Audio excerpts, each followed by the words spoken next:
NEET exam से जुड़ी अनियमितताओं का विवाद सुप्रीम कोर्ट में है। हर दूसरे दिन सुनवाई चल रही है। पिछली सुनवाई में तो एनटीए ये बचकर निकल गया कि हम ग्रेस मार्क्स हटा देते हैं, बात खत्म। लेकिन आज की सुनवाई में सुप्रीम कोर्ट ने एनटीए को बड़ी वार्निंग दे दी। सुप्रीम कोर्ट ने केंद्र सरकार और नेशनल टेस्टिंग एजेंसी से कहा कि वो सुनिश्चित करे कि नीट परीक्षा आयोजित करने में 0.001% लापरवाही भी की तो हुई तो गंभीरता से उसकी जांच की जाए, क्योंकि देश भर में होने वाली इस परीक्षा की तैयारी में उम्मीदवारों ने बहुत मेहनत की है।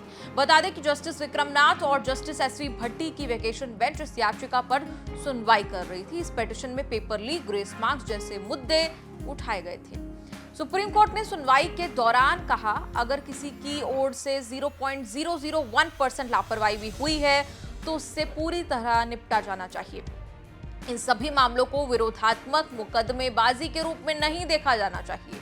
कोर्ट ने यह भी कहा कि परीक्षा में धोखाधड़ी करने के बाद डॉक्टर बनने वाला उम्मीदवार समाज के लिए अधिक खतरनाक है। उन्होंने कहा कि जज इस अत्यधिक प्रतिस्पर्धा परीक्षा के लिए उम्मीदवारों द्वारा की गई कड़ी मेहनत के प्रति सचेत है।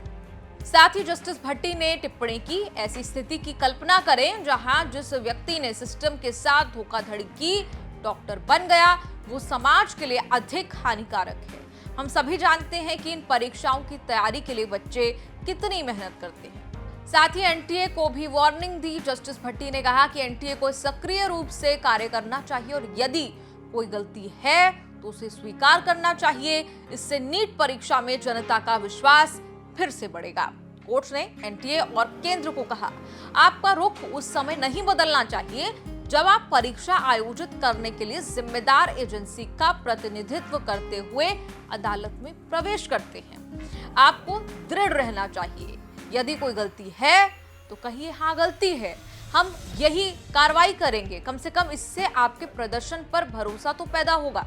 अगर कोई अपने सामने सिर्फ टेबल रख दे, ज्यादातर उम्मीदवारों का प्रदर्शन पता लगा ले, तो कोई भी आसानी से समझ जाएगा कि कहाँ गलती हुई, कितने सेल फोन का इस्तेमाल किया गया। स्पष्ट रूप से हम प्रतिक्रिया करते हैं, लेकिन छुट्टियों में हम धीरे धीरे प्रतिक्रिया करते हैं, सुप्रीम कोर्ट कह रहा है।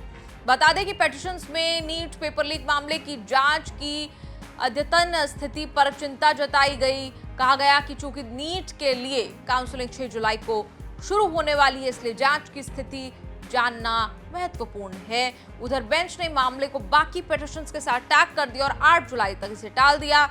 वहीं एनटीए और केंद्र सरकार को 2 हफ्ते के अंदर अपना जवाब दाखिल करने का समय दिया गया है। वहीं जस्टिस नाथ ने केंद्र सरकार और एनटीए से कहा, हमें आपसे समय पर कार्रवाई की आवश्यकता है।